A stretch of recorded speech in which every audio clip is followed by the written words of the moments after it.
生玄黄天尊。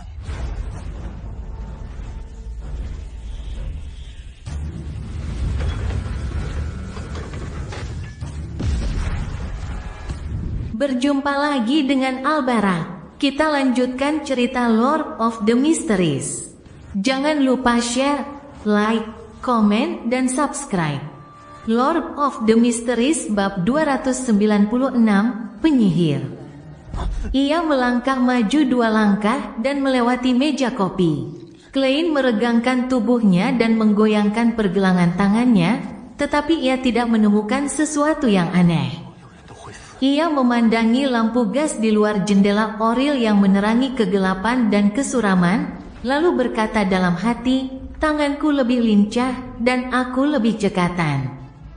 Sekalipun aku tak punya kekuatan Beyonder, asalkan aku berlatih cukup keras, aku bisa menjadi penyihir hebat. Ini adalah kesan pertamanya tentang transformasinya sendiri. Dan seperti yang tercatat dalam catatan Nighthawk, jika suatu ramuan memberikan kekuatan magis tertentu, maka Beyonder akan menyadarinya setelah meminumnya. Mereka akan memahami detail spesifiknya seolah-olah pengetahuan yang sesuai akan disuntikkan dan tertanam ke dalam pikiran melalui metode misterius. Barusan, kepalaku hampir meledak. Klein tersenyum dan menggelengkan kepalanya, dengan hati-hati mengingat apa yang dia rasakan dan mantra sihir yang sesuai. Harus dikatakan bahwa Magician memang dianggap sebagai sekuens 7 yang kuat karena memiliki banyak kemampuan ajaib yang semuanya dapat dikerahkan dengan sangat cepat. Di antara mereka, ada 3 yang paling dihargai dan disukai Klein. Yang paling penting adalah transfer kerusakan. Selama ia tidak langsung mati, selama tangannya masih bisa bergerak, ia dapat memindahkan luka vital ke area yang tidak penting seperti lengannya, mengubah luka fatal menjadi luka ringan. Ini adalah kemampuan Beyonder yang sangat berguna untuk menyelamatkan nyawa dalam pertempuran sungguhan. Satu-satunya masalah adalah di urutan 7. Luka hanya bisa berpindah ke seluruh tubuhku, dan hanya ada 1 kesempatan. Mungkin seiring urutanku dinaikkan, lukanya bisa berpindah ke benda atau orang lain. Rasanya benar-benar ajaib. Klein membayangkan masa depan. Mantra kedua adalah lompatan api. Dalam jarak 30 meter, ia dapat berpindah antara percikan api yang ditinggalkannya dan api aslinya.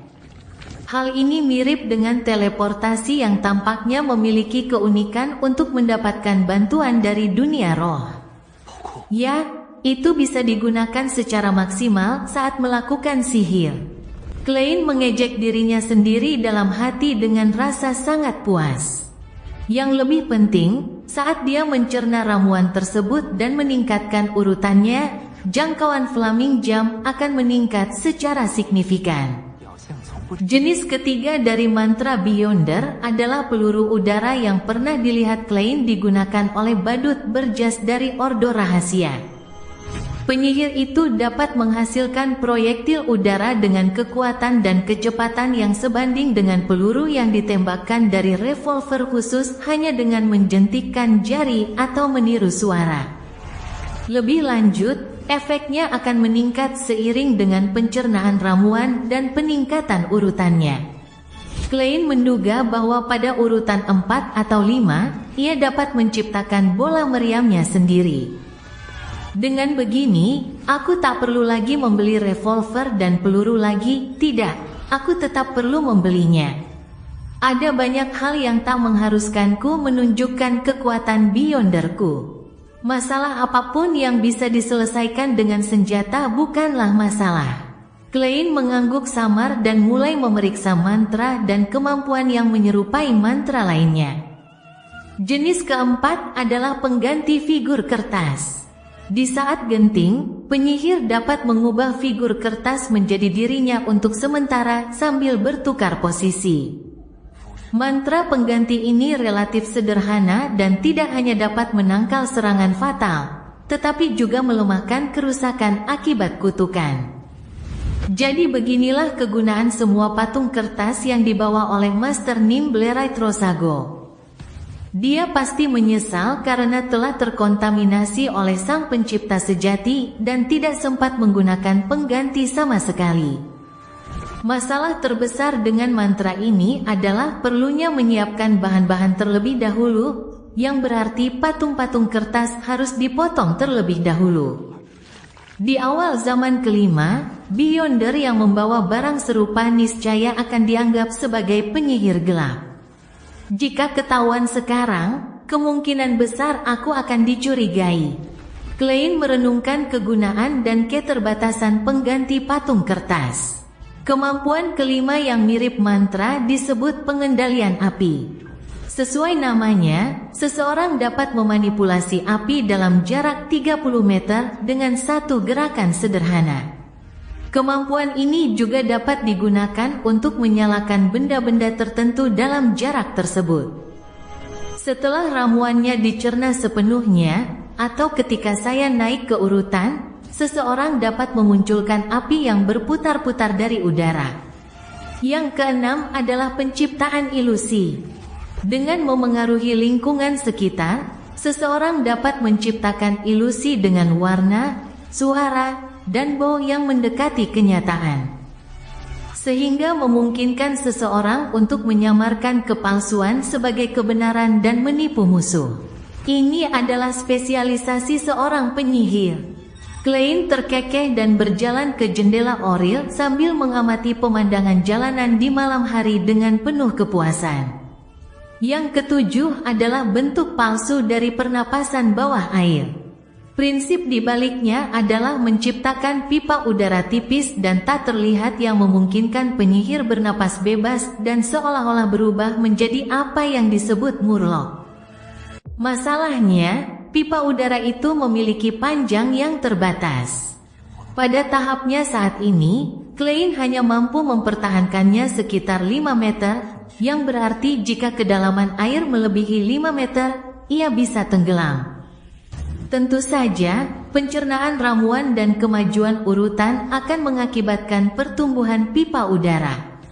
Yang kedelapan adalah kemampuan seperti mantra, pelunakan tulang. Ini membantu penyihir melepaskan diri dari borgol, tali, dan peti. Ini juga spesialisasi, pikir Klein dalam suasana hati yang baik. Yang kesembilan adalah evolusi kemampuan badut untuk mengubah kertas menjadi pisau lempar, yang disebut kertas gambar sebagai senjata. Kemampuan ini tidak hanya dapat mengubah kertas menjadi benda tajam, tetapi juga dapat berubah sementara menjadi senjata seperti tongkat pemukul atau batu bata. Inilah 9 mantra utama atau kemampuan seperti mantra seorang penyihir. Meskipun tidak terlalu kuat dalam aspek ofensif maupun defensif, juga tidak terlalu aneh, mantra-mantra ini menonjol karena variasinya. Mantra-mantra ini memungkinkan kekuatan Klein meningkat lebih dari 1 tingkat secara instan, dan kemampuan bertahan hidup serta cara melarikan diri yang dimilikinya menjadi semakin hebat. Terlebih lagi, para penyihir memiliki kemampuan untuk merapal mantra dengan kecepatan tinggi. Ini adalah rangkaian Beyonder yang tidak perlu melantunkan mantra atau menyuntikkan spiritualitas. Hanya dengan satu tindakan sederhana, mereka dapat merapal mantra atau kemampuan seperti mantra yang sesuai. Selain itu, ramuan itu membuat Klein memperoleh beberapa trik kecil, tetapi tidak terlalu praktis. Aku hampir tidak bisa dianggap sebagai Beyonder yang cukup baik. Klein mendesah dalam diam. Tepat saat dia hendak keluar jalan-jalan dan mengambil revolver lain serta mengisi ulang pelurunya di Braveheart's Bar. Lampu gas di luar jendela Oril yang menodai cahaya bulan merah tiba-tiba berubah lebih gelap dan lebih pekat. Klein mendongak dengan terkejut dan melihat awan gelap dan kabut telah menghilang. Dengan jelas memperlihatkan bulan merah yang bentuknya sedikit lebih dari setengah lingkaran. Bentuknya dengan cepat berubah menjadi lingkaran penuh, dan hanya dalam beberapa detik. Ia berubah menjadi bulan purnama yang semerah darah. Baru 2 minggu sejak bulan purnama terakhir. Menurut kalender normal, menurut astronomi, masih ada sekitar 10 hari tersisa sampai bulan purnama berikutnya. Ini bulan darah. Bibir Klein bergerak sedikit sambil bergumam lega. Di dunia ini, perubahan pada ruangan terjadi secara teratur dan tidak teratur. Biasanya, pengalaman itu persis sama dengan yang dialami Klein di kehidupan sebelumnya. Namun, selalu ada beberapa kali setiap tahun ketika tiba-tiba berubah menjadi bulat dan merah tua, seperti darah. Situasi seperti itu sungguh tidak masuk akal. Terkadang, itu hanya terjadi setahun sekali, dan terkadang 4 atau 5 kali setahun. Baik astronom maupun mistikus tidak dapat menjelaskan fenomena ini atau menemukan polanya. Oleh karena itu, mereka hanya dapat mengabaikannya untuk sementara waktu sebagai salah satu teka-teki. Mereka bercanda bahwa mungkin Dewi sedang dalam suasana hati yang buruk dan perubahan suasana hati seorang wanita tidak diragukan lagi merupakan hal yang tidak biasa. Tentu saja, tidak mengetahui alasannya dan tidak mampu memahami esensi fenomena tersebut bukan berarti tidak ada kesimpulan yang sesuai. Dalam mistisisme, orang-orang menyebut situasi ini bulan darah, percaya bahwa hal itu akan memicu munculnya dan meletusnya emosi negatif, serta memperkuat kekuatan dunia bawah dan dunia roh. Bahkan jika orang mati dipanggil, mereka mungkin masih bisa keluar dari kubur mereka. Ini kedua kalinya tahun ini, kan? Klein berdiri di dekat jendela Oril, mengagumi langit cerah dan bulan purnama berbentuk cakram yang merah dan berkilauan. Ia merasa kondisinya relatif baik. Di sebuah apartemen di Sherwood Borough, Force Wall, yang telah berpartisipasi dalam sebuah pertemuan malam itu, tidak dapat kembali ke apartemen 2 kamar tidurnya di St. George Borough. Dia duduk bersila di sofa di ruang tamu, mengunyah roti jenis baru yang berisi daging dan sayuran. Dia membiarkan rambutnya tergerai saat memikirkan plot novel berikutnya. Tiba-tiba dia mengerutkan kening dan membuang makanan dan pena di tangannya. Cahaya bulan di luar jendela semakin kuat dan merah, dan ekspresi wajah Force semakin menyakitkan. Setiap bulan purnama, dia akan mendengar ocehan yang membuatnya gila. Bam! Dia jatuh dari sofa, tubuhnya menggeliat saat dia meronta. Setelah beberapa saat, dia mencabut sejumput rambutnya. Tetapi rasa sakit itu tidak meredakan sensasi meledak di kepalanya atau menenangkan keinginan untuk mengakhiri hidupnya dengan pisau ini dia lagi. Force bergumam kesakitan saat kakinya terentang kencang karena kejang rasa sakit. Dia meneriakkan nama dewa yang dipercayainya dengan susah payah, mencari penebusan. Dewa uap dan mesin yang agung, Anda penting, perwujudan dari. Anda seorang pengrajin, seorang pelindung. Kamu adalah kejayaan teknologi, kejayaan. Meskipun dia berulang kali melantunkan mantra, penderitaan Force tidak berkurang, malah bertambah hebat. Bam! Dia berguling-guling dengan keras, menjatuhkan meja kopi dan menyapu buku-buku di atasnya ke lantai. Karena tidak tahan lagi, Force dengan panik menggunakan kukunya untuk menggaruk kaki kayu meja kopi, menimbulkan goresan dalam demi dalam disertai suara berderit yang mengagetkan. Pak, kukunya patah, rambutnya tumbuh sangat panjang. Saat itu, ia merasa akan kehilangan kendali malam itu juga dan menjadi monster. Ia telah melantunkan nama-nama mulia beberapa dewa, tetapi ia gagal mendapatkan kelegaan. Aku akan mati, aku akan mati. Saat dia menggeliat dan berguling-guling, dia tiba-tiba melihat selembar kertas dengan kata-kata dalam bahasa Hermes kuno tertulis di atasnya. Itu adalah mantra misterius yang ditemukan Sio dalam sejarah bangsawan kerajaan Lon. Nyanyiannya itu bahkan telah menarik perhatian makhluk yang diduga sebagai roh jahat. Sekalipun itu roh jahat, asal kau bisa menolongku, aku bersedia menerimanya. Pikiran seperti itu terlintas di benak Force yang keruh. Dia berusaha keras untuk melihat sambil menggunakan seluruh tenaganya untuk berbisik, si bodoh yang tidak termasuk dalam era ini. Penguasa misterius di atas kabut abu-abu. Raja kuning dan hitam yang membawa keberuntungan. Selamatkan aku, selamatkan aku. Lord of the Mysteries bab 297, Ocehan Bulan Purnama. Klein baru saja mengenakan mantel panjang berkancing ganda, mengambil topi setengah tingginya, dan berjalan menuju pintu ketika dia mendengar serangkaian doa ilusi. Siapa itu? Ia sedikit mengernyit dan mendengarkan, tetapi ia hanya bisa memastikan bahwa pemohon itu seorang perempuan dan suaranya terputus-putus, seolah-olah ia sedang kesakitan. Karena tidak ada urusan mendesak yang harus diurus, penyihir yang baru saja mencapai tingkat mahir, Klein, dengan santai melemparkan topinya yang setengah tinggi ke rak mantel dengan rapi. Lalu kembali ke kamar tidurnya. Setelah melangkah 4 langkah berlawanan arah jarum jam, ia memasuki istana megah itu. Kali ini, ia tidak melihat bintang ilusi yang mengembang atau menyusut dengan cahaya merah tua.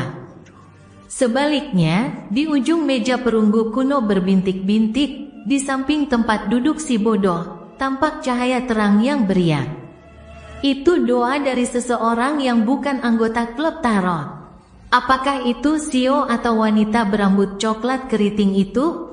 Klein berspekulasi sambil duduk. Karena dia telah mengosongkan akun anonimnya, dia tidak curiga bahwa ada orang yang mencoba mencuri kekayaannya.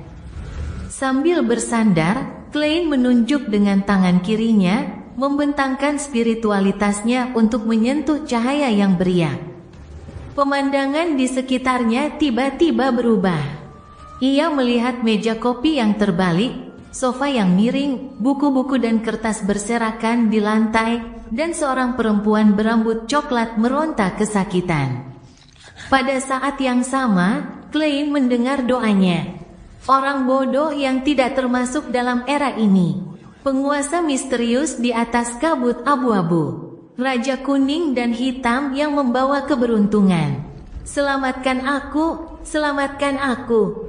Menyelamatkanku. Dari kelihatannya, dia tampak kehilangan kendali.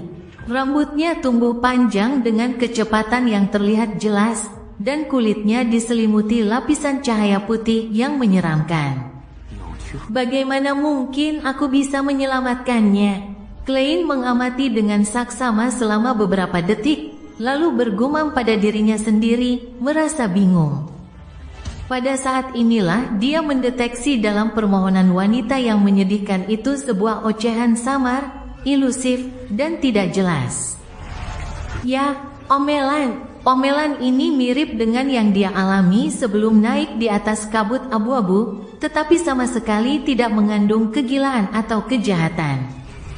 Lebih lanjut, omelan ini tidak mengandung niat jahat yang jelas. Tampaknya kondisi wanita ini yang hampir kehilangan kendali adalah akibat mendengar ocehan itu.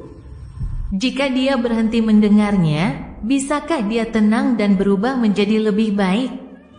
Sambil berpikir, Klein mengulurkan tangannya ke lingkaran cahaya yang beriak. Setelah itu, ia membiarkan spiritualitasnya keluar dari tubuhnya, membangun hubungan yang kuat dan misterius. Setelah maju ke penyihir, spiritualitasnya menjadi jauh lebih berlimpah. Dan beban dalam aspek ini pun berkurang. Force merasa kepalanya berputar-putar, pikirannya bagaikan air mendidih. Pikiran-pikiran itu terus menggelegak, berusaha melepaskan diri dari belenggu kepalanya. Apakah aku sekarat? Aku tidak mau menjadi monster. Tepat saat dia sedang memikirkan hal itu dalam benaknya, rasa sakit itu membanjiri dirinya seperti gelombang pasang. Tiba-tiba, ia terbangun sepenuhnya. Rasa sakit, jengkel, kegilaan, dan keputusasaan yang begitu dalam di tulang-tulangnya seakan lenyap, seolah hanya ilusi. Aku berhasil melewatinya secepat ini hari ini. Bukankah lebih lama saat bulan darah? Bingung, Force membuka matanya yang tanpa sadar telah ia tutup. Ia mendapati kabut putih keabu-abuan tak berujung di bawahnya, dan di depannya terdapat meja perunggu tua berbintik-bintik. Di mana tempat ini? Terkejut, ia melihat sekeliling dan melihat banyak pilar batu yang menjulang tinggi, serta sebuah istana megah yang ditopang oleh pilar-pilar batu itu. Lalu, di ujung meja perunggu panjang itu, dia melihat sosok misterius yang diselimuti kabut abu-abu tebal yang tampaknya tengah mengawasi segala sesuatu dari atas. Tempat apa ini? Siapa dia? Force menjadi waspada dan bertanya dalam hati. Lalu, dia ingat apa yang baru saja dilakukannya. Di bawah rasa sakitnya yang luar biasa, dia telah melantunkan mantra misterius yang ditemukan Xiao dalam sejarah bangsawan kerajaan Lon, mantra yang diduga ditujukan pada dewa jahat. Bukan cuma roh jahat, dia malah bisa membantuku untuk sementara waktu menyingkirkan efek buruk dari ocehan mengerikan itu. Dia bahkan menarikku ke dunia aneh ini. Sambil menahan rasa takut di hatinya, Force setengah berdiri dan membungkuk. Bolehkah saya tahu siapa Anda? Pada saat itu, dia tiba-tiba teringat isi mantra itu dan berseru, "Kau si bodoh." Tuan bodoh. Anda yang mulia, si bodoh. Klein tersenyum, mengangguk sedikit dan berkata, "Panggil saja aku Tuan Bodoh." Selagi dia berbicara, dia memperhatikan di bagian belakang kursi tempat Force duduk, simbol-simbol dan pola-pola misterius yang dibentuk oleh bintang-bintang yang bersinar itu berubah dengan cepat. Hanya dalam 1 atau 2 detik, bagian dalam ruangan itu tertutupi berlapis-lapis pintu.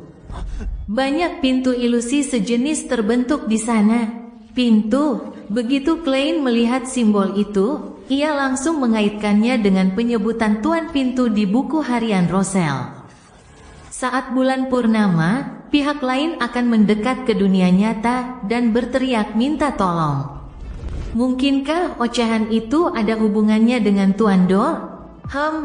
Malam ini adalah malam bulan darah, versi bulan purnama yang disempurnakan. Wanita ini identik dengan pintu, dan simbol di belakang kursi Nona Xiao mirip dengan pedang penghakiman. Klein mengangguk samar. Melalui ini, ia menegaskan bahwa setelah koneksi stabil terjalin dan jika pihak lain adalah Beyonder, simbol di balik kursi akan berubah sesuai dengan keadaan pihak lain yang sebenarnya. Mereka tidak harus bergabung dengan klub tarot dan datang ke ruang misterius di atas kabut abu-abu secara berkala. Pada saat itu, gelombang keterkejutan muncul dalam hati Force. Si bodoh, memang si bodoh. Nama yang terhormat itu menunjuk ke arah eksistensi yang kuat. Apa yang dia inginkan? Apakah dia ingin bertransaksi dengan jiwaku? Setidaknya lebih baik daripada kehilangan kendali karena ocehan-ocehan itu. Kurasa aku berhasil mendapatkan kembali hidupku. Apapun yang terjadi di masa depan hanyalah bonus. Ketika dia masih asyik dengan pikirannya, dia tiba-tiba mendengar Tuan Bodoh bertanya sambil tersenyum. Kamu mendengar ocehan entah dari mana setiap bulan purnama? Bagaimana dia tahu? Force menoleh dengan heran dan menjawab dengan linglung, "Ya." Sebelum menyelesaikan kalimatnya, ia tiba-tiba memikirkan sebuah kemungkinan dan bertanya, "Apa kau tahu asal-muasal ocehan itu? Apa kau tahu siapa yang mencoba mencelakaiku? Apa kau tahu cara menyelesaikan masalah ini untuk selamanya?" Dia adalah orang malang yang tersesat dalam kegelapan dan terjebak dalam badai. Klein bermaksud membalas dengan kata-kata yang akan membentuk citranya, tetapi ketika dia memikirkannya, Dia tidak yakin bahwa wanita di depannya benar-benar mendengar kata-kata yang datang dari Tuan Doll. Agar tidak membuat kesalahan dan mempermalukan dirinya sendiri di kemudian hari, ia melewatkan pertanyaan itu dan berkata sambil tersenyum samar, dia mungkin tidak bermaksud menyakitimu. Mungkin dia hanya meminta bantuanmu. Oleh karena itu, ocehannya tidaklah jahat, tidak gila atau penuh dosa. Meminta bantuanku, tapi ocehanmu itu malah membuatku semakin kehilangan kendali.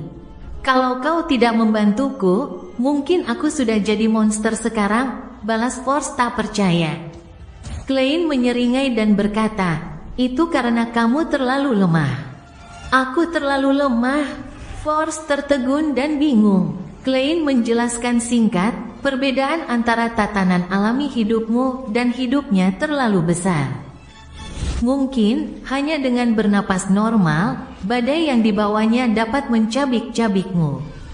Mungkin, hanya sekilas pandang darinya akan membuatmu mati di tempat. Tentu saja, jika dia sengaja mengendalikan kekuatannya sendiri, bukan berarti dia tidak bisa berkomunikasi secara normal denganmu. Namun, suaranya mungkin perlu melewati lapisan penghalang agar bisa sampai ke telingamu. Pengendalian yang disengaja biasanya menyiratkan kegagalan untuk meminta bantuan. Hehe, itu jika kita berasumsi bahwa dia memang meminta bantuan.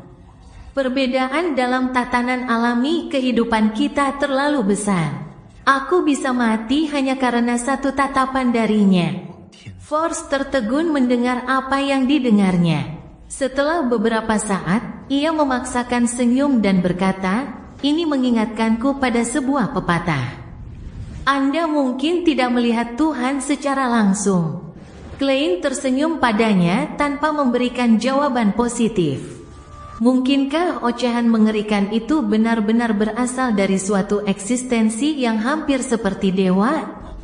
Tuan bodoh bisa membantuku menghilangkan pengaruh orang itu, dan selama ini dia membicarakannya dengan nada yang agak hambar. Apakah ini berarti dia dan tatanan alami kehidupan eksistensi itu berada di level yang sama? Semakin dia memikirkannya, semakin terkejutnya dia. Bahkan tubuhnya tak henti-hentinya gemetar. Klein menunggu beberapa detik, lalu bertanya, berapa lama itu berlangsung setiap bulan purnama? 3-5 menit. Kalau malam bulan darah, bisa lebih dari 7 menit. Force menenangkan pikirannya dan menjawab dengan jujur. Semakin Klein mendengarkan, semakin ia merasa bahwa ocehan itu milik Tuan Doll. Dia mengesampingkan masalah itu sejenak dan tersenyum. Anda dapat kembali dalam beberapa menit. Hanya ada satu cara untuk menyelesaikan masalah Anda, yaitu dengan meningkatkan tatanan alami kehidupan Anda. Force ragu sejenak sebelum berkata, setiap kali aku bertemu bulan purnama, bolehkah aku melafalkan namamu? Aku akan menjadi pengikut setiamu. Tidak, tidak perlu. Klein tersenyum dan menggelengkan kepalanya. Tapi aku tidak keberatan membantumu. Terima kasih banyak. Meskipun ia curiga bahwa ia sedang berhadapan dengan dewa jahat, ia tidak ingin lagi mengalami mimpi buruk menyakitkan yang sama seperti sebelumnya. Setelah memastikan hal ini, ia merasa jauh lebih santai. Menyadari masih banyak kursi di sekitar meja perunggu panjang itu, ia bertanya dengan nada menyelidik, Tuan bodoh. Sepertinya ada orang lain yang sering datang ke sini? Tidak. Mereka belum tentu manusia. Force menambahkan dalam hati. Klein tersenyum dan berkata dengan santai, mereka beberapa orang yang mirip denganmu. Aku menarik mereka ke sini karena berbagai alasan. Mereka berharap saya dapat mengadakan pertemuan secara berkala untuk memfasilitasi perdagangan formula, bahan, informasi, dan misi. Saya setuju. Force terpikat oleh apa yang didengarnya. Merasa sudah menjadi bagian dari ini, ia dengan berani bertanya, Tuan bodoh, bolehkah saya bergabung dengan pertemuan ini? Tentu, pukul 3 sore setiap hari Senin. Singkirkan semua gangguan. Klein tersenyum dan menunjuk kartu-kartu yang tiba-tiba muncul di permukaan meja perunggu panjang itu. Mereka telah memutuskan untuk menggunakan nama-nama kartu tarot sebagai nama kode mereka. Kau boleh memilih salah satu, tapi ini sudah milik seseorang dan kau tidak bisa memilih. Force menganggukkan kepalanya, mengocok kartu-kartu dan memotongnya dengan penuh minat sambil bergumam, biarkan takdir yang menentukan gelarku. Tak lama kemudian, dia mengeluarkan sebuah kartu dan melihatnya, sang penyihir. Lord of the Mysteries bab 298, bersama lagi. Bulu mata Force berkedip beberapa kali sebelum ia perlahan membuka mata, mendapati dirinya terbaring di lantai ruang tamunya. Melalui jendela, ia melihat bulan yang terang benderang menggantung tinggi di langit bagai cakram merah tua. Cahaya sifon yang biasanya tipis dan buram itu tampak berubah menjadi cahaya merah darah yang pekat. Aku tidak mati, aku tidak kehilangan kendali. Itu bukan mimpi barusan. Aku benar-benar diselamatkan oleh Tuan Bodoh yang misterius dan kuat. Ketika Force bangun dan memeriksa dirinya sendiri, dia melihat tidak ada yang aneh pada bagian tubuhnya yang lain kecuali rambutnya yang tumbuh lebih panjang dan lebih lebat. Tapi hidupku benar-benar berbeda dari sebelumnya. Entah ini baik atau buruk. Gumam Force dalam hati, ia duduk di tanah memeluk lututnya, tenggelam dalam pikirannya. Pikirannya terkadang melayang, dan terkadang ia merasa cemas, sedih, atau bingung. Di atas kabut kelabu, Klein memandangi kursi yang memiliki simbol pintu berlapis di punggungnya. Ia bergumam dalam hati, aku ingin tahu informasi macam apa yang terkandung dalam ocehan itu. Saat dia berada di urutan 7 atau urutan 6, dia seharusnya mampu menahan pengaruh negatif dan mendengar isi ocehannya. Kalau dia belum menguasai metode acting, aku bisa meminta Nona Justice dan yang lainnya untuk mengajarinya. Aku sudah bersumpah di bawah artefak suci kepada Dewi bahwa aku tidak akan menceritakan apapun yang berhubungan dengan metode acting kepada orang yang tidak mengetahuinya. Saat aku maju ke urutan 5 dan menjadi Master Nimblerite, mungkin aku dapat menggunakan ritual terkait dan keunikan ruang misterius ini untuk mengendalikannya dari jarak jauh dan secara langsung melihat apa yang dilihatnya dan mendengar apa yang didengarnya. Dengan cara itu, aku dapat memastikan apakah itu Tuan Doll. Tuan yang telah menyaksikan sejarah zaman keempat ini mungkin bahkan lebih tua dari Tuan Azik yang telah menjalani banyak kehidupan. Aku jadi penasaran, urutan mana yang setara dengan kekuatan dan levelnya. 2, atau malah 1, setelah mempertimbangkan beberapa hal, dia merasa spiritualitasnya mulai tidak stabil. Maka dia pun buru-buru turun ke dalam kabut kelabu dan kembali ke dunia nyata. Ini adalah kejadian umum setelah kemajuan terkini, oleh karena itu, Klein berhenti keluar rumah, dan dengan sabar memasuki cogitation di rumah, menarik kembali dan melepaskan spiritualitasnya. Pada dini hari, Force menaiki metro uap paling awal kembali ke St. George Borough sebelum naik kereta umum ke apartemen 2 kamar tidur tempat dia tinggal bersama Sio. Saat dia membuka pintu, dia terkejut mendapati Sio yang biasanya tidur larut malam, sedang memanggang roti. Kemunculan bulan darah yang tiba-tiba tadi malam membuatku insomnia, jadi aku bangun sangat pagi. Force, kau baik-baik saja? Apa ocehan aneh itu semakin kuat? Tanya Sio, mendongak dengan khawatir. Pandangan Force tiba-tiba kabur. Ia menoleh ke samping, memaksakan senyum, dan berkata dengan nada konfrontatifnya yang biasa. Apa yang terjadi dengan otakmu? Bukankah sudah kukatakan sebelumnya, ocehanmu pasti akan semakin kuat selama bulan darah. Tapi itu sama sekali tidak memengaruhi saya. Ya, itu sama sekali tidak memengaruhi saya. Lihat betapa energiknya saya sekarang. Hei, panggangkan sepotong roti untukku juga.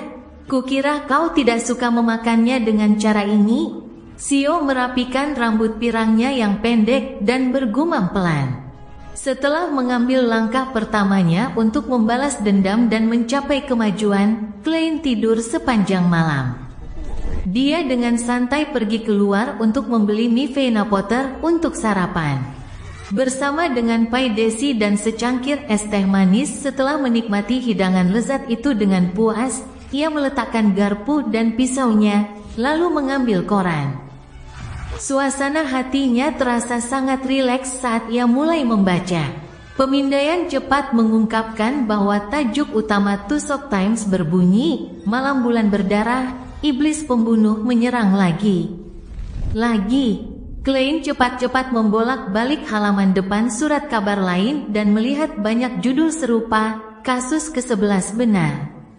Polisi tak berdaya, iblis pembunuh berdarah dingin sekali lagi membuat polisi menjadi bahan olok-olok. Suasana kepanikan menyebar di Backlund. Ini, Nighthawks dan Mandated Punishers pasti sedang sakit kepala, kan? Klein mendesah dalam hati. Sejujurnya, dia ingin sekali menangkap si pembunuh. Dulu di bumi, ketika ia lemah, ia sering melamun tentang menjadi seseorang yang menegakkan keadilan dan menghukum kejahatan. Namun kini, sebagai Beyonder Sequence 7, Klein menyesali mimpi-mimpinya di masa lalu karena pilihannya untuk tidak menjadi pahlawan super. Sayang sekali, kasus ini sudah mendapat perhatian yang sangat besar. Kalau aku ikut campur, bukankah itu artinya aku menunggu identitasku terbongkar? Aku tetap harus rasional. Lagi pula, menurut The Sun, pelakunya kemungkinan besar sedang naik dari urutan 6 ke urutan 5. Meskipun aku tidak akan takut padanya, aku mungkin tidak akan bisa menangkapnya bahkan dengan mantra dan kemampuan seperti mantra baru yang kumiliki. Cukup berisiko. Setelah memikirkannya, Klein tetap memilih untuk mengikuti keyakinan terdalamnya dan tetap menjadi warga biasa. Dia percaya bahwa dengan kekuatan gereja yang sedikit, jika si pembunuh terus melakukan kejahatan, ada kemungkinan besar mereka akan tertangkap.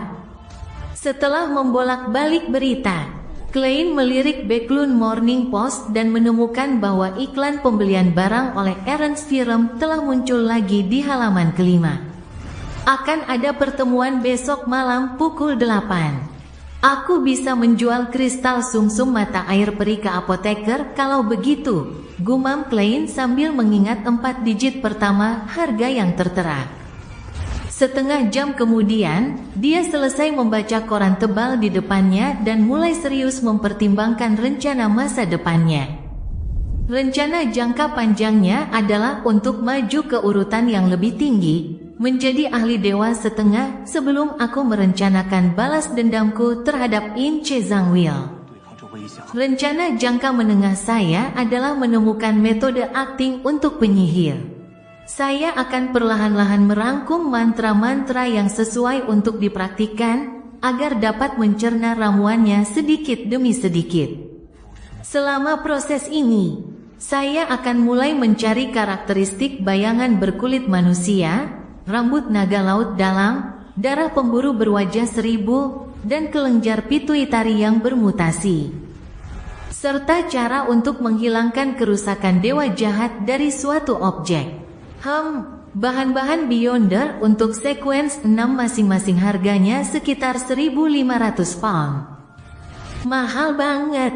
Selain itu, saya perlu mendapatkan benda mistis yang berfokus pada serangan atau pengendalian. Meskipun seorang penyihir sangat kuat, sebagian besar kekuatan Beyonder digunakan untuk menyelamatkan diri dan melarikan diri. Dalam lingkungan yang sesuai, serangan terkuat adalah revolver khusus. Satu-satunya kelebihannya adalah kemampuannya untuk mengejutkan orang lain, dan juga tidak memiliki kemampuan untuk mengendalikan musuh. Rencana jangka pendek, rencana jangka pendek. Hei, aku akan memotong beberapa patung kertas dan mempersiapkan kekuatanku. Aku akan mengunjungi sirkus di sore hari untuk bersantai dan mencari hiburan.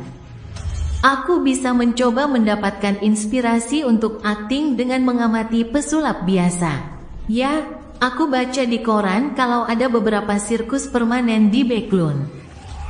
Setelah menyelesaikan pikirannya, Klein segera merapikan piringnya, membersihkan pisau dan garpunya, dan mengabdikan dirinya untuk sibuk melakukan persiapan.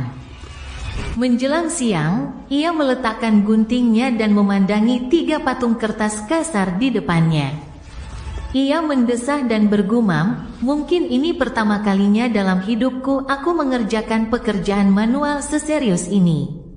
Untungnya, ini cuma buat potong-potong patung kertas, bukan bunga atau sulaman. Asal bentuknya kayak orang, nggak masalah. Kalau saja tanganku tidak menjadi cekatan, mungkin aku sudah gagal hari ini. Klein baru saja menggunakan patung kertas tambahan untuk menguji kemampuannya dan memastikan semuanya baik-baik saja. Ia melipat patung-patung kertas itu dan menyembunyikannya di tumpukan catatan. Klein menyimpannya di sakunya, tepat saat dia hendak keluar dan menikmati makanan di restoran yang sedikit lebih baik sebelum menuju ke sirkus terdekat untuk menonton pertunjukan. Bel pintu tiba-tiba berbunyi, dan suara gemerincing yang menyenangkan bergema di udara. Lowongan kerja? Iklan yang saya pasang seharusnya sudah hampir selesai masa tayangnya. Mengenakan kemeja kanji dan sweater tipis yang hangat, Klein datang ke pintu dan meraih gagangnya. Pada saat yang sama, gambaran pengunjung itu muncul dalam pikirannya. Pria itu berusia 40-an. Ia agak gemuk dan tampak kesulitan berdiri. Matanya kecil karena banyaknya daging di wajahnya. Kulitnya kasar tetapi sangat putih. Ia memegang tongkat seorang pria dan topi yang sangat tinggi dan besar di kepalanya. Meskipun Backlund dingin pada bulan Oktober, dahi pria itu meneteskan keringat. Di sampingnya ada 2 orang pelayan berjas merah cerah yang mendukungnya dari kedua sisi. Aku tidak mengenalnya, gumam Klein, dan sebelum persepsi spiritualnya dapat merespon, dia membuka pintu. Selamat siang, cuacanya benar-benar panas terik.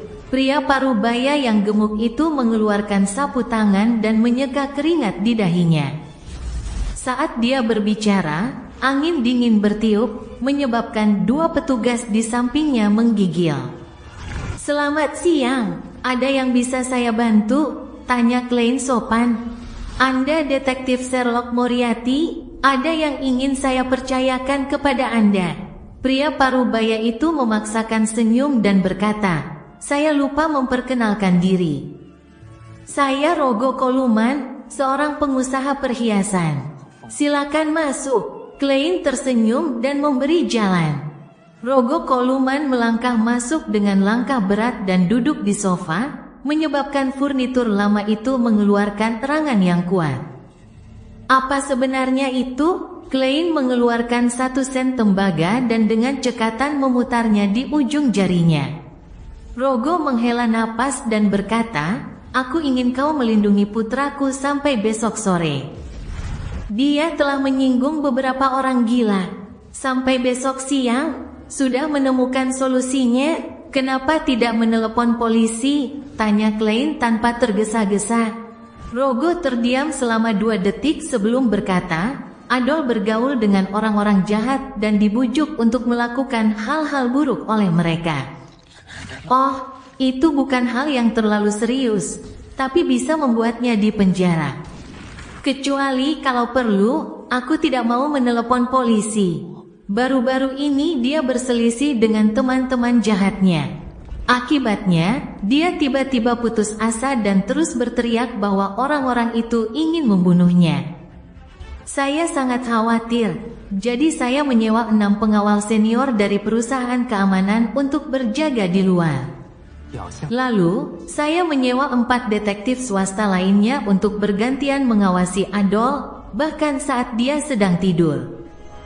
Tapi salah satu detektif tiba-tiba mengalami kecelakaan di rumah dan baru bisa kembali besok sore. Jadi, saya hanya bisa menyewa detektif lain di menit-menit terakhir. Maaf, saya hanya bisa mempekerjakan Anda untuk 1 hari. Ya, hadiahnya 10 pound, dan kalau kamu menghadapi bahaya, aku akan menambahkannya lagi. Kamu pasti akan puas, begitukah? 10 pound sehari. Itu setara dengan gaji seminggu Tuan Semer dari sebelah. Klein bisa tahu dari warna emosi lawan bicaranya bahwa dia tidak berbohong.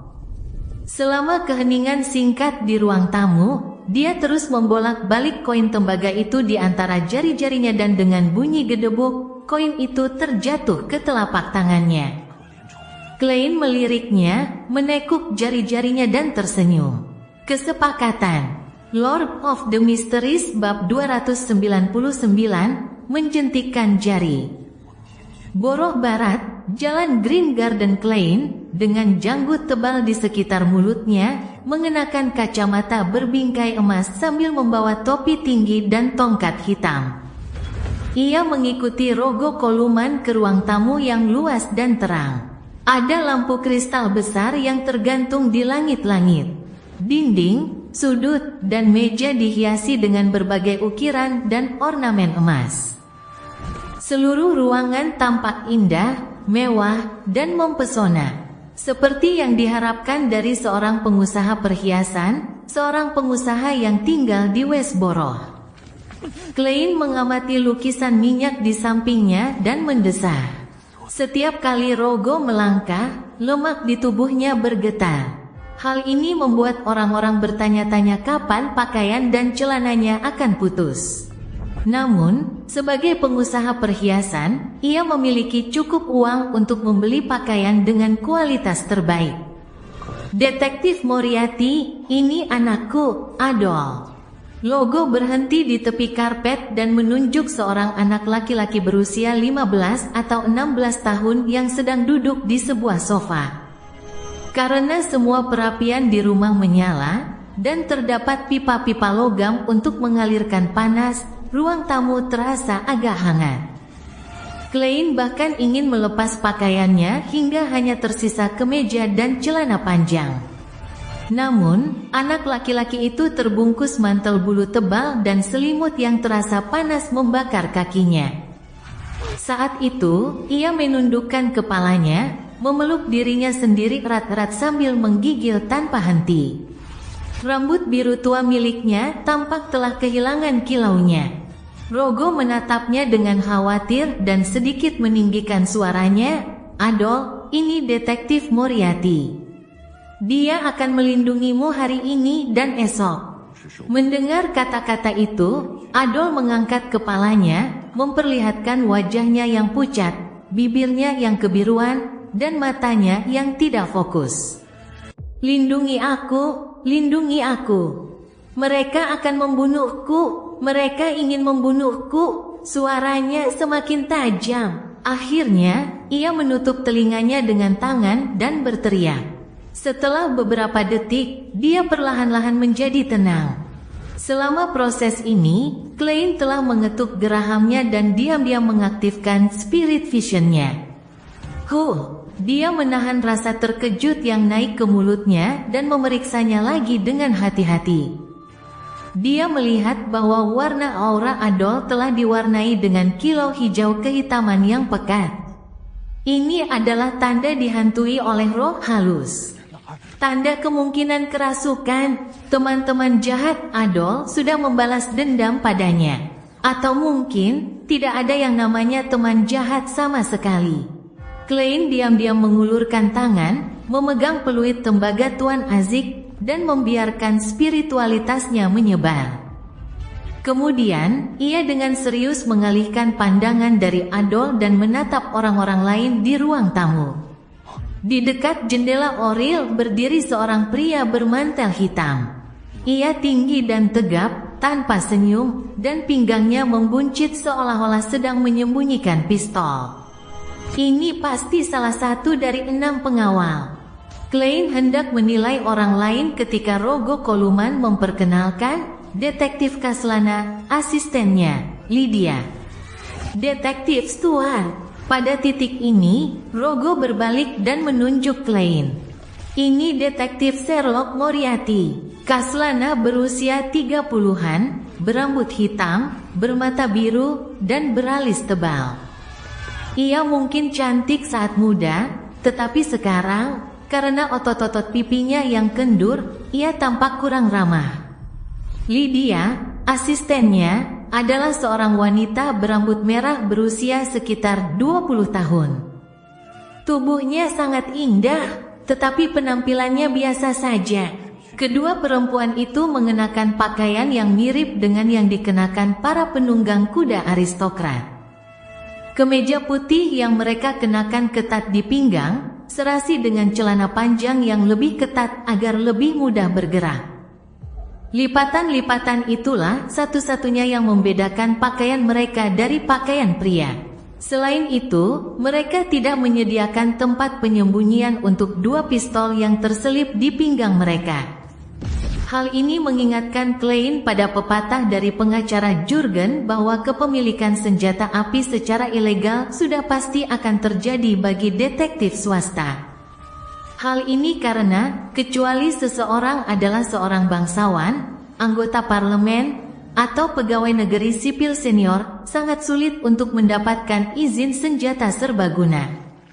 Stuart duduk berhadapan dengan Kaslana dan Lydia. Wajahnya ramping, tetapi ia menumbuhkan janggut lebat. Matanya yang hijau muda tampak luar biasa hidup. Usianya hampir sama dengan Lydia, dan hampir sama tingginya dengan Klein, sedikit di atas 1,7 meter, dan beratnya 140 pound.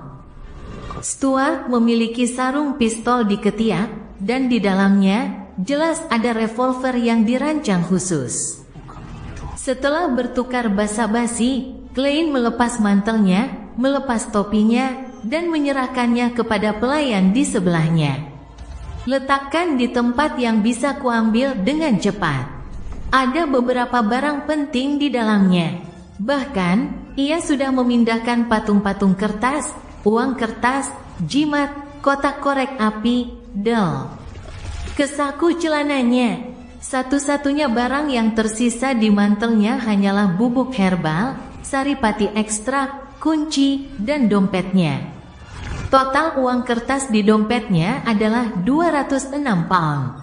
Stuart, yang duduk di sana, menoleh untuk mengamati Klein dan terkekeh. "Kau tidak membawa pistol, senjata, ini senjataku." Klein tersenyum dan mengangkat tongkatnya. Pada saat yang sama, ia menggembungkan pipinya untuk merangsang keluarnya suara. Bang, suara tembakan terdengar, dan tanpa berpikir, Stuart berguling.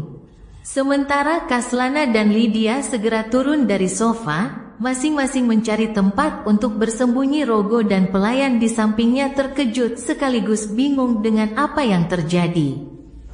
Adol terus menundukkan kepalanya sambil menggigil. Ketika mereka melihat Klein hanya berpegangan pada tongkat hitam dan menyadari tidak terjadi apa-apa, Kaslana dan rekan-rekannya menjadi tenang. Mereka mengerutkan kening dan bertanya, "Apa yang baru saja terjadi?" "Sejak aku menyerahkan revolver yang kuambil ke polisi, aku belajar menirukan suaranya."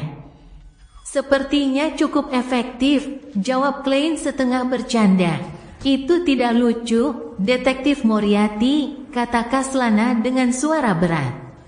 "Aku hanya ingin melakukan sihir untukmu."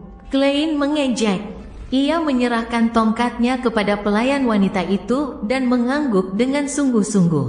"Saya akan mengingatnya." Stuart, yang beberapa saat lalu berada dalam kondisi paling menyedihkan, tampak tidak marah sama sekali. Ia menepuk-nepuk pakaiannya dengan penuh minat, berdiri, dan bertanya, "Mengapa saya belum pernah mendengar tentang Anda, Tuan Moriarty?" "Maksud saya saya kenal banyak orang di dunia detektif, tetapi saya belum pernah mendengar tentang Anda sebelumnya. Saya baru tiba di Backlund pada awal September, Klein menjelaskan secara singkat. Begitukah? Stuart tertawa dan berkata, malam ini, kita berdua akan berpasangan. Kita akan bertanggung jawab atas segalanya dari tengah malam sampai besok pagi. Apa itu masalah? Tidak, jawab Klein dengan senyum yang sama. Baiklah, setelah makan malam, kalian istirahatlah sejenak dan lanjutkan tugas kalian di pagi hari, tambah Kaslana. Klein memperhatikan Adol yang gemetaran sejenak lalu mengangguk dengan serius. Tidak ada yang terjadi sepanjang sore, dan para pembawa acara pria dan wanita yang khawatir menyiapkan makan malam yang lezat untuk para detektif dan pengawal. Tetapi tidak ada minuman beralkohol yang disediakan setelah makan dan minum sepuasnya. Klein dan Stuart, seorang pemuda berjanggut lebat, pergi ke kamar mereka di lantai 2. Melihat tidak ada seorang pun di sekitar, Stuart menggelengkan kepalanya dan berkata, Sherlock, kamu seharusnya menyadari bahwa masalah dengan Adol bukanlah sesuatu yang berhubungan dengan balas dendam. Sobat, kamu memang ramah sekali. Ekspresi Klein tidak berubah saat dia bertanya, kenapa kamu berkata begitu? Dia lebih mirip punya masalah mental, atau menurut orang-orang di pedesaan, dia dihantui hantu dan roh jahat. Sejujurnya, aku takut begitu. Stuart mendesah. Tuan Coleman harus membawanya ke Prikiata, dan kalau tidak berhasil, suruh pendeta dari Dewa Badai memercikkan air suci dan melakukan ritual. Kamu bisa menyarankannya padanya, kata Klein secara objektif. Kalau Adol nggak kunjung membaik, aku akan pertimbangkan lagi dalam beberapa hari. Stuart melirik Klein. Klein tertawa dan menjawab, terserah kamu. Misiku akan selesai besok. Pada saat itu, keduanya telah tiba di tempat tujuan dan memasuki kamar masing-masing. Pukul 1 pagi, di dalam kamar tidur Adol. Klein duduk di kursi goyang, memegang peluit tembaga azik, diam-diam memperhatikan bangsalnya. Stuart menyesap kopinya di mejanya. Keduanya tidak berbicara, takut membangunkan Adol yang sedang tidur. Seiring berlalunya waktu, hawa dingin menyelimuti ruangan. Adol duduk dan membuka matanya. Ada apa? Tanya Stuart agak gugup. Ke kamar mandi. Adol menjawab dengan suara lembut dan melamun. Wajahnya tampak lebih pucat, dan bibirnya berubah ungu. Stuart hendak berbicara ketika dia melihat Sherlock Moriarty berdiri dan mengangguk padanya. Aku akan mengikutinya. Baiklah. Stuart menghela napas lega, memasukkan tangannya ke saku. Klein tetap selangkah di belakang Adol dan mengikutinya ke pintu masuk kamar mandi yang berjarak 2 kamar tepat saat Adol hendak menutup pintu di belakangnya. Dia melihat sesosok tubuh melintas masuk. Aku tidak bisa membiarkanmu lepas dari pandanganku. Lakukan saja sesukamu, dan anggap saja aku tidak ada. Klein tersenyum dan bersandar di dinding. Adol tetap diam. Matanya tidak fokus saat dia melihat ke cermin. Dia menyalakan keran dan membiarkan air mengalir. Pada saat ini, Klein mengeluarkan sekotak korek api dan menyalakan batang korek api, seolah-olah ia ingin merokok. Namun, ia tidak melakukannya. Ia meniup udara dan membiarkan korek api padam. Klein dengan santai melemparkan korek api di depannya dan mengeluarkan benda lain. Adol, yang membelakanginya, tiba-tiba berdiri tegak. Sosok di cermin itu begitu pucat hingga tampak seperti mayat Wus. Di kamar mandi, angin dingin menderu. Sambil menjaga tubuh bagian bawahnya tetap diam, Adol berbalik dan memelototi tangan kiri Klein, peluit tembaga halus yang sedang ditiupkan ke atas dan ke bawah. Wus, embusan angin dingin berhembus di wajah Klein. Dia terus tersenyum dan menjentikkan jarinya dengan suara keras. Api menyembur dari tanah dan membakar sosok yang tak terlihat. Sosok itu berjuang beberapa saat sebelum akhirnya menghilang. Akibatnya, api pun padam. Klein menyimpan peluit tembaga Azik dan menatap Adol dengan tenang, yang matanya mulai fokus. Adol tampaknya akhirnya terbangun dari mimpi buruk yang panjang. Ia melihat seorang pemuda berdiri beberapa langkah darinya. Pria itu mengenakan kemeja putih, celana panjang gelap, dan kacamata berbingkai emas. Ia bersandar di dinding sambil tersenyum. Lalu, dia mendengar suara lembut. "Apa yang terjadi padamu?" Lord of the Mysteries bab 300, Tarian Roh. Apa yang sebenarnya terjadi? Adol bergumam pelan, lalu menyadari bahwa dia tidak ingat apa yang telah dia lakukan beberapa hari terakhir. Dia memandang sekelilingnya sambil melamun, ketakutan, panik, dan bingung. "Siapa kau? Di mana tempat ini? Ini kamar mandimu. Apa kau tidak mengenalinya? Aku detektif swasta yang bertugas melindungimu." Klein menatap remaja laki-laki yang belum memahami situasi di sekitarnya dan terkekeh menanggapi rumahku. "Detektif untuk melindungiku. Apa yang sebenarnya terjadi?" Adol melihat sekeliling dengan heran dan bergumam pada dirinya sendiri. Tiba-tiba dia berhenti, wajahnya yang pucat dipenuhi rasa takut yang tak dapat disembunyikan. Mungkin memang ada hantu di dunia ini. Hantu memang ada, suaranya bergetar. Tetapi Klein dapat mendengar dua perasaan yang sangat berbeda dari suaranya, ketakutan dan kegembiraan, dan keduanya tergambar sempurna oleh warna emosinya. "Bersemangat, apakah anak ini akhirnya memancing hantu karena haus akan kegembiraan? Memang benar anak muda itu berani dan tak takut mati." Klein sudah menduganya, tapi ia bertanya dengan bingung, "Hantu?" Setelah menjadi penyihir, penglihatan rohnya sedikit meningkat, tetapi tidak banyak. Ia masih belum dapat melihat proyeksi astral yang muncul jauh di dalam tubuh Ether dan, karenanya, tidak dapat menilai apakah targetnya seorang Beyonder atau bukan. Wajah pucat Adol tiba-tiba memerah. "Ya, hantu." Dia mengayunkan lengannya dan menambahkan, "Ada dunia yang lebih luas di luar indera kita." "Aku serius. Kematian bukanlah akhir dari segalanya."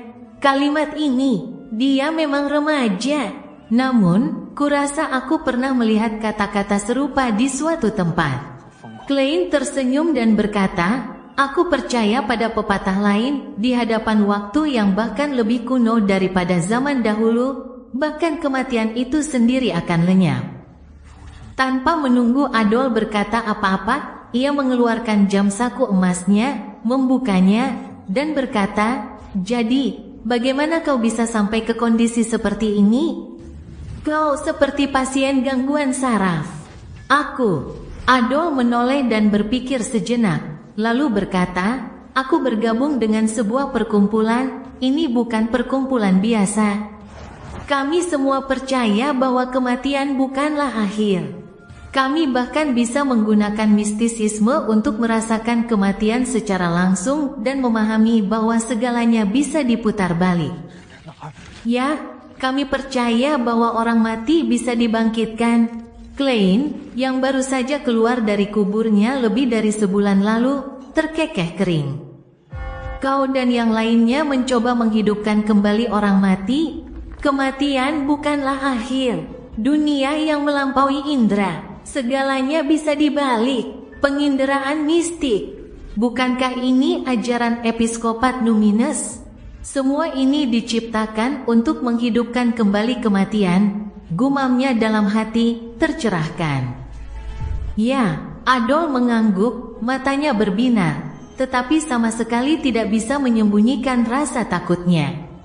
"Dari mana kalian mendapatkan mayat-mayat kalian?" desak Klein. "Kami akan menggali kuburan secara diam-diam, yang belum lama dikubur.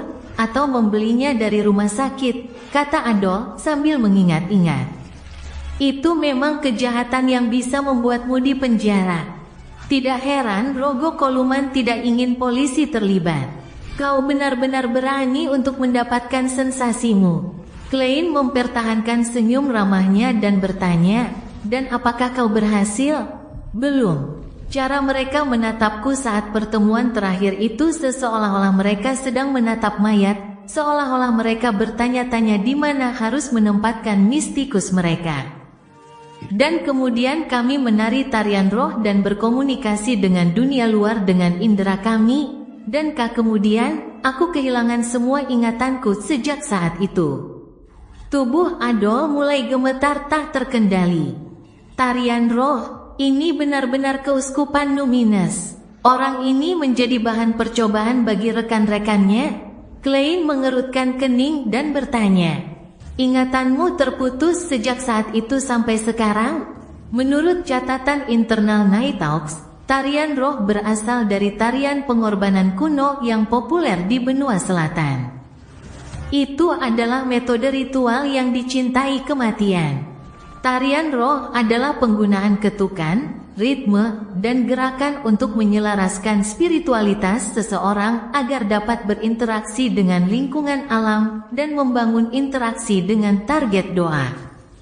Kemudian, dikombinasikan dengan pengaturan altar sederhana dan nama kehormatan yang sesuai, tarian ini dapat mencapai efek magis ritualistik yang lebih kompleks. Ya, jawab Adol lembut sebelum tiba-tiba mengangkat kepalanya. Hari apa ini? Jam berapa sekarang? Jumat pagi, pukul 1.12, jawab Klein berdasarkan ingatannya. Adol tanpa sadar menarik napas dalam-dalam dan berkata, aku merindukan pertemuan terbaru. Mereka melakukan ritual kebangkitan di luar pemakaman Grimm setiap hari Jumat pukul 3 pagi. Pemakaman Grimm mendapatkan namanya karena letaknya tidak jauh dari jalan Green Garden. Kau masih ingin pergi? Apa kau lupa apa yang terjadi padamu? Oh, kau sebenarnya tidak ingat, tapi sebaiknya kau tanya ayahmu, ibumu, dan para pelayanmu. Klein mengingatkan pemuda di depannya. Dan aku mungkin tidak dapat menolongmu lebih jauh lagi, tambahnya dalam hati. Setelah kejadian ini, ia menemukan kelemahan lain seorang penyihir, yaitu ketidakmampuannya menghadapi hantu dan makhluk yang berhubungan dengan bayangan. Hanya pengendalian api yang hampir tidak diperhitungkan.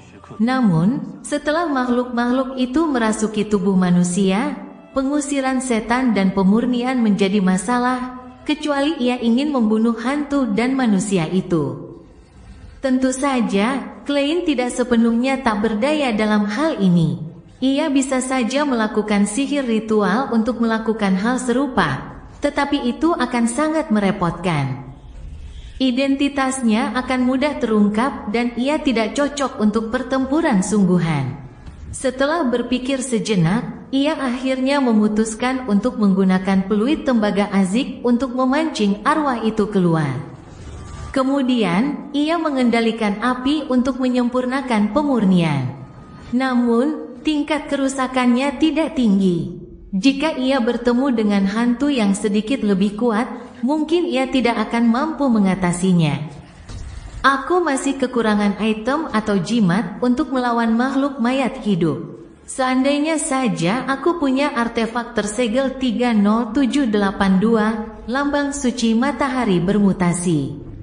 Pikiran Klein sempat teralihkan. Adol tiba-tiba teringat kenangannya yang hilang, dan wajahnya kembali pucat.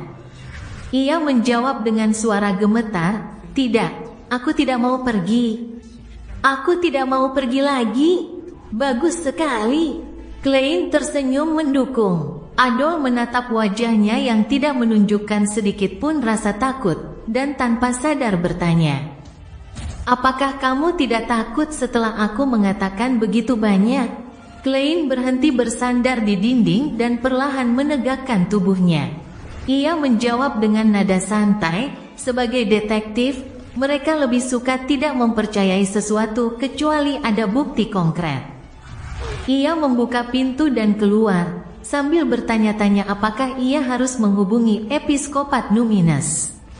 Lagi pula, ini mungkin melibatkan misteri kehidupan Tuan Azik. Adol menatap punggung detektif swasta itu dengan linglung. Butuh beberapa saat baginya untuk menyadari bahwa tidak ada seorang pun di kamar mandi selain dirinya sendiri. Terlebih lagi, cahaya bulan di luar begitu redup sehingga meninggalkan bayangan panjang, membuatnya tampak seolah-olah ada sesuatu yang tak terlihat sedang mengintai dan mengawasi. Dia menggigil dan buru-buru berteriak, "Tunggu aku!" Sambil berbicara, Adol mempercepat langkahnya, bergegas keluar dari kamar mandi, dan mengikuti Klein dari dekat. Dia tahu rasa takut dan merasa cemas. Itu artinya dia masih bisa ditebus, gumam Klein sebelum memasukkan tangannya ke dalam saku. Sekembalinya ke kamar tidurnya, Stuart tidak menyadari bahwa Adol sudah membaik. Ia masih memasang ekspresi serius dari cerita hantu yang ia bayangkan sendiri, jadi ia tidak berani berkeliaran sembarangan.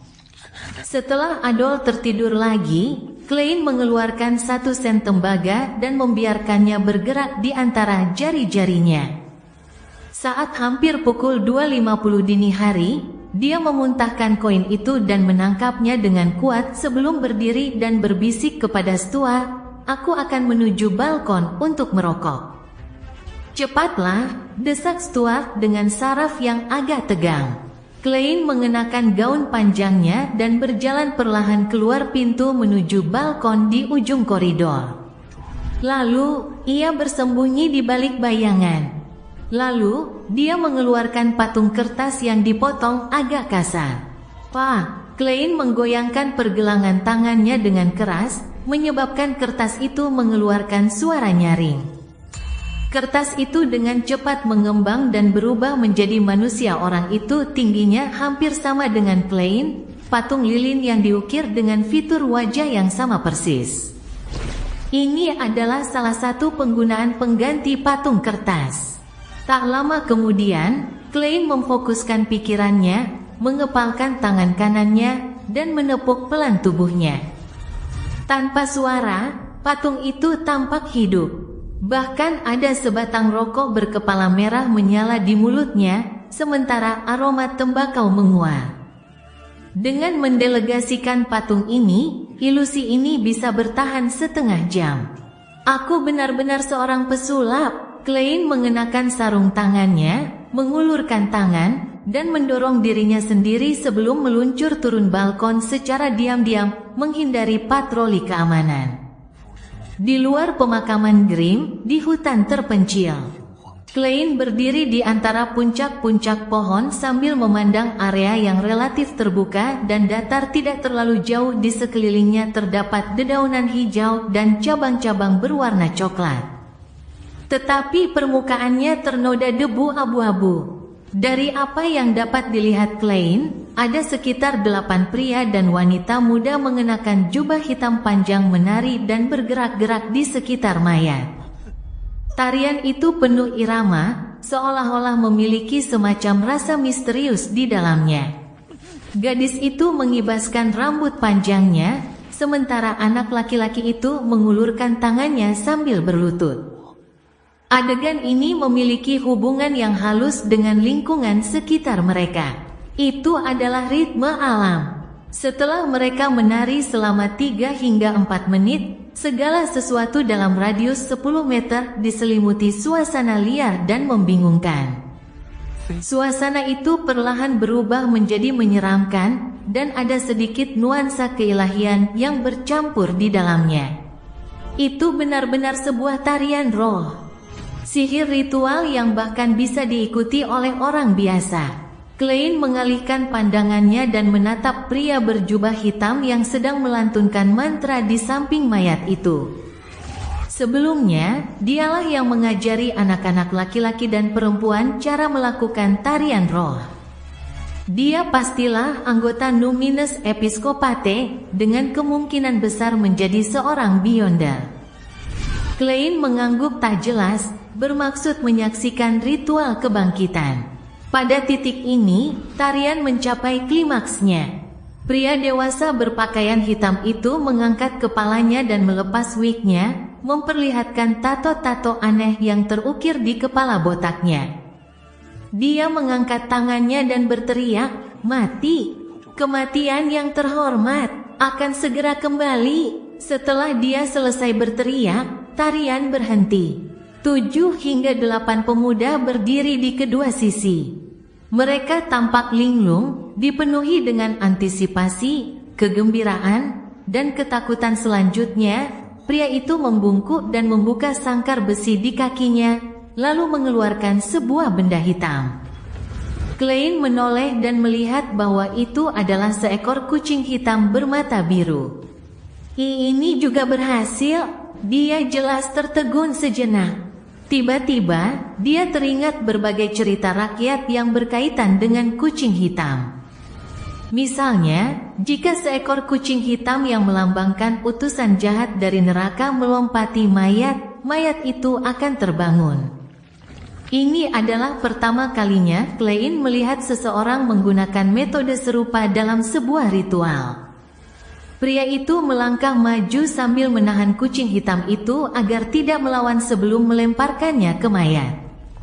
Meong, semua bulu kucing hitam itu berdiri tegak saat ia mendesis dan melompati mayat itu. Saat itu, Klein merasa ia mengerti bahasa kucing. Ia yakin kucing itu pasti hanya mengucapkan satu kata, brengsek. Cerita bersambung. Jangan lupa share, like, komen, dan subscribe agar tidak ketinggalan cerita selanjutnya. 你们可以称呼我为